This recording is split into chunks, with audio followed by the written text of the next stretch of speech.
Pertanyaannya bagus. Gimana tuh tips-tips untuk menghafal Al-Quran dan mutun-mutun ilmiah, matan-matan seperti Al-Usul Ats-Tsalatsa, Kitab Tauhid dan lain-lain sebagainya. Yang pertama, ya, ketika menghafal Al-Quran, luruskan niatnya kita. Itu paling penting tuh. Ketika menghafal Al-Quran, luruskan niatnya kita. Bahwa menghafal Al-Quran tersebut walaupun hukum asalnya nggak wajib, ya nggak wajib, ya untuk menghafal Al-Quran itu nggak wajib, cuman itu perkara yang baik, ya bahkan di antara para ulama ahlul hadis kalau nggak hafal Al-Quran itu aib buat mereka, ya sebuah celah buat mereka, kekurangan buat mereka. Ya sekali lagi luruskan niatnya kita bahwa kita menghafal itu karena Allah Subhanahu wa Ta'ala. Ya, kita yakini bahwa sebaik-baik orang adalah orang-orang yang mau mempelajari Al-Quranul Karim.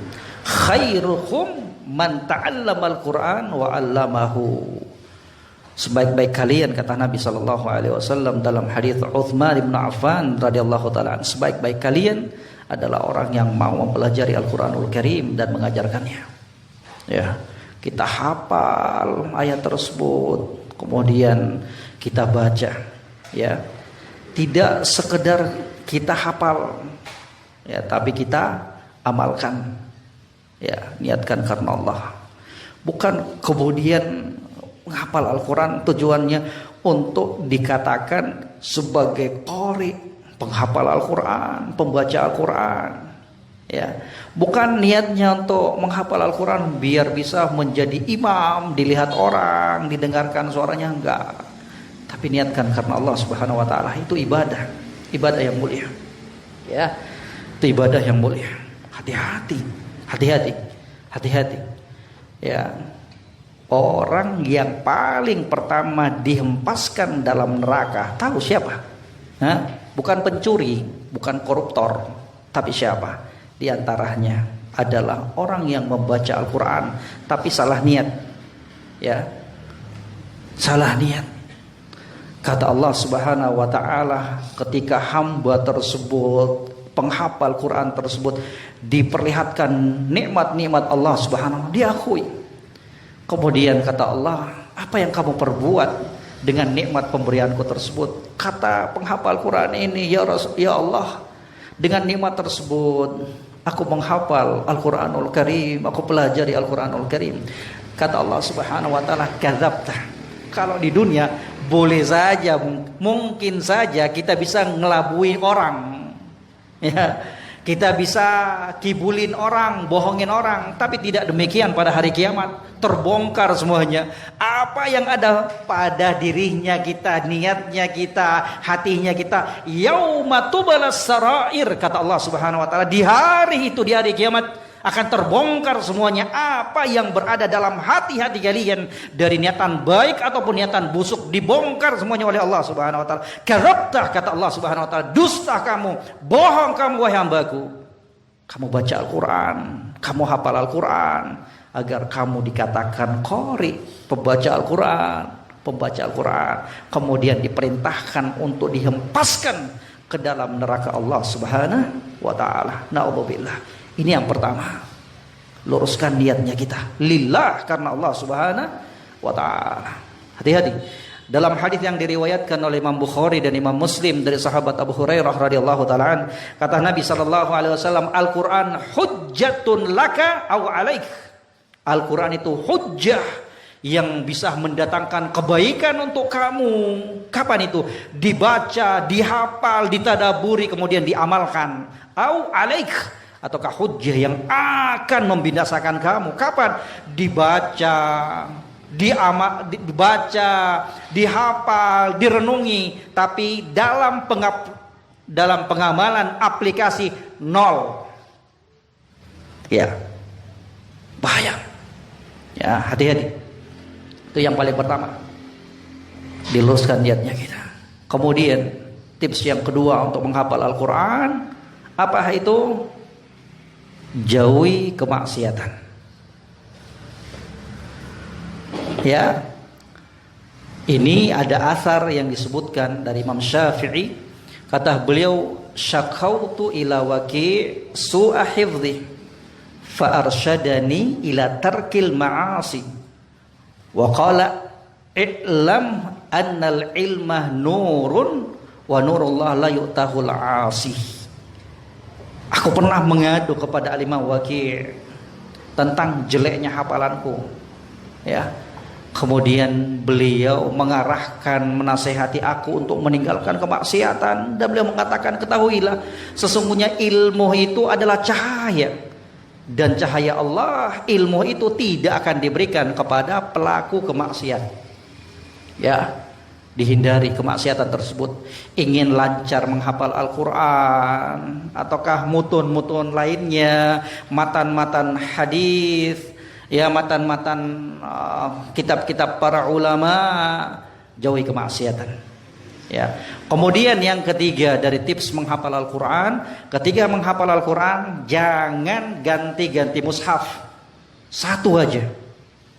Ya, mushafnya satu itu aja yang dipegang untuk menghafal, karena itu pengaruh sekali. Orang yang sudah hafal Quran, sedang menghafal Al-Quran, itu letak-letak ayatnya, nomornya itu pengaruh sekali.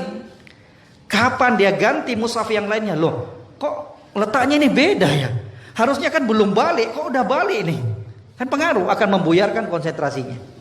Dipahami? Jadikan satu mushaf, pegang tuh mushaf tersebut. Kemudian tips yang keempat, ketika menghafal jangan buru-buru. Jangan buru-buru. Caranya gimana? Lihat kemampuannya kita. Kalau kemampuannya sehari cuman bisa 5 ayat, 5 ayat aja terus. Diulang-ulang terus. Jadi kenapa orang terkadang putus asa menghafal Al-Quran, putus asa menghafal hadis, putus asa menghafal mutun-mutunnya para ulama? Karena nggak tahu metodenya. Ya, terasa, semangatnya luar biasa. Dia pingin hafal sehari 1 halaman. Ya, setelah itu langsung cuti 1 bulan, nggak pernah sentuh Al-Quran. Kenapa? Ngos-ngosan, udah capek, KO udah. Jangan. Lebih bagus lari 60 km per jam, tapi stabil, dibandingkan 120 km per jam tabrak tiang nggak bangun lagi. 5 ayat. Jadi caranya itu, ummahat sekalian, ikhwah sekalian, semuanya hafal Al-Quran sesuai dengan kemampuannya kita. Ambil bagian, ya, 1 ayat, diulang terus 1 ayat tersebut sampai 20 kali, ya, sampai 30 kali, sampai 50 kali, nggak apa-apa. Sampai 100 kali 1 ayat diulangi, nggak apa-apa, sampai melekat seperti Al-Fatihah. Melangkah lagi ke ayat yang kedua, hafal lagi, ulangi lagi sampai 20 kali, 30 kali. Melangkah lagi ke ayat yang ketiga, ulangi lagi dari atas, ayat 1, 2, 3, gitu seterusnya. Ya, ya, insya Allah awal-awalnya aja terasa sulit. Ala bisa karena biasa. Kalau sudah terbiasa, insya Allah mudah. Yang penting ikhlas, jauhi kemaksiatan. Ya, pegang tuh pelan-pelan. Kemudian tips yang berikutnya, cari waktu dan tempat yang pas. Ya, jangan, ya, bagi yang jomblo baru saja ditolak lamarannya, ingin menghafal Al-Quran, ya nggak bisa masuk. Ya, yang sudah berkeluarga, baru saja terjadi perang dunia kedua sama istrinya, bertengkar, ingin menghafal Al-Quran, ya nggak bakalan bisa. Kalau sekedar membaca, walhamdulillah bagus, tenangkan hatinya kita. Tapi kalau untuk menghafal dalam keadaan banyak pikiran, nggak konsentrasi, nggak bakalan masuk tuh. Kemudian cari tempat yang pas. Jangan cari tempat yang ribut, nggak bisa konsentrasi kita. Dan kemudian kata para ulama, di antara nasihatnya Syekh Al-Utsaimin alaihi rahmatullah, waktu yang terbaik untuk menghafal Al-Quran adalah di subuh harinya. Setelah sholat subuh, kan belum ada aktivitasnya kita tuh. Ataukah nanti di tengah malam hafal. Para ummahat juga nggak ada alasan, ana sibuk ngurusin suami, ana sibuk banyak anak, nggak ada alasan. Tengah malam kosong kok waktunya, tinggal kemauannya kita. Anak sudah tua Ustaz, masa mau hafal Al-Quran? Tidak ada alasan. Ambil bagian semuanya kita untuk menghafal kalamullah. Hidup cuma sekali. Ya paling minimal hafal juz 30, juz 29, 28. untuk bisa kita baca dalam sholat lailnya kita. Jangan qul huwallahu ahad aja terus. Ya. Malu dong kita. Harus punya himmah yang kuat. Kun rajulan rijluhu fi thara wa hammatu himmatihi fi thuraya. Jadi kamu lelaki yang kedua kakinya menapak di tanah, akan tetapi cita-citanya tinggi di atas langit. Jangan pernah rela hidupnya kita gini-gini aja terus. Harus punya komitmen bahwa setiap hari ilmu saya harus bertambah, hafalan saya harus bertambah, Al-Quran dan hadis Nabi Sallallahu Alaihi Wasallam. Kalau hati kita bersih, nggak akan pernah kita bosan untuk membaca, menghafal Al-Quranul Karim. Kata Utsman bin Affan radhiyallahu taala an, "Lau tahurat qulubukum ma syabi'at min kalamillahi azza wa jalla." Kalau hati-hati kalian betul-betul bersih, tulus, murni, maka kalian tidak akan pernah bosan, jenuh untuk membaca Al-Quranul Karim. Kalau kita sudah malas membaca Al-Quran, berarti hati kita sudah kotor, jamaah sekalian. Harus segera kita introspeksi diri. Ya, sibuk Ustaz. Ya, sesibuk apa kamu dibandingkan Utsman bin Affan yang ketika itu khalifah, ketika itu dia sebagai pemimpinnya kaum muslimin, presidennya kaum muslimin. Kata beliau dalam asar yang lainnya, aku nggak pernah rela, saya nggak mau dalam satu hari dalam kehidupanku aku terluputkan membaca Al-Quranul Karim.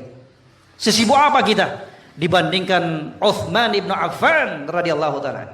Sesibuk apa kita? Lebih sibuk kita dibandingkan presiden saat itu Utsman bin Affan, khalifah. Jangan cari-cari alasan yang nggak bermutu. Kuatkan, seraya terus berdoa kepada Allah Subhanahu wa taala. Kemudian tips yang berikutnya, ya, untuk menghafal Al-Qur'an, diamalkan. Apa yang kita hafal sekarang ini dibaca dalam sholatnya kita. Dibaca dalam sholatnya kita, sholat malamnya kita, sholat tahajudnya kita, dihafal, dibaca. Awal-awalnya, sulit, kandas, gak apa-apa, diulang lagi. Kalau sudah lengket nanti, Masya Allah. Kalau udah lengket seperti Al-Fatihah, ya, gak murojaah pun karena kesibukan mungkin akan tetap teringat insyaallah ta'ala. Barakallahu fiik. Ya, barakallahu fiik. Kemudian gimana tuh Ustaz? Pengalaman. Jangan ambil pengalaman dari saya. Ya, kita ambil pengalaman dari para ulama, para sahabat, para ulama. Itu yang lebih bagus kita jadikan sebagai contoh. Di antara mereka ketika menuntut ilmu itu butuh pengorbanan. Ya, ilmu itu enggak didapatkan dengan santainya badan. Ya, kata mereka, ya, tidak akan didapatkan. Yahya dari asar dari Yahya bin Katsir rahimahullah, katanya ilmu itu tidak akan didapatkan dengan santainya badan. Enggak ada. Ya, enggak ada tuh orang yang bisa pandai agama kemudian santai-santai. Kecuali mau jadi pelawak boleh, ya, asal ngomong tentang agama tapi nanti pertanggungjawabannya luar biasa di hadapan Allah Subhanahu wa taala. Butuh untuk kita, ya, biasakan dirinya kita. Sekali lagi, tidak ada alasan. Yang sudah menikah, ikhwah dan akhwatnya, tidak ada alasan. Ya, jangan jadikan itu sebagai penghalang kita untuk menghafal Al-Quranul Karim. Bukan alasan tuh. Jangan dipermainkan oleh setan. Bisa kita insyaallah ta'ala. Bisa kita. Yakin. Husnudzan kepada Allah Subhanahu wa ta'ala. Berbaik sangka kepada Allah Subhanahu wa ta'ala. Kapan kita sudah, ya, kapan sudah nyerah, udah kalah kita. Belum dicoba udah kalah. Aduh Ustaz, udah error nih. 32 giga udah penuh semuanya. Gak apa-apa. Pelan-pelan. Ya. Barakallahu fiik. Jazakumullah khairan. Wallahu ta'ala alam. Insyaallah semoga bisa dipahami, ya, uraian singkat tersebut. Wallahu ta'ala alam.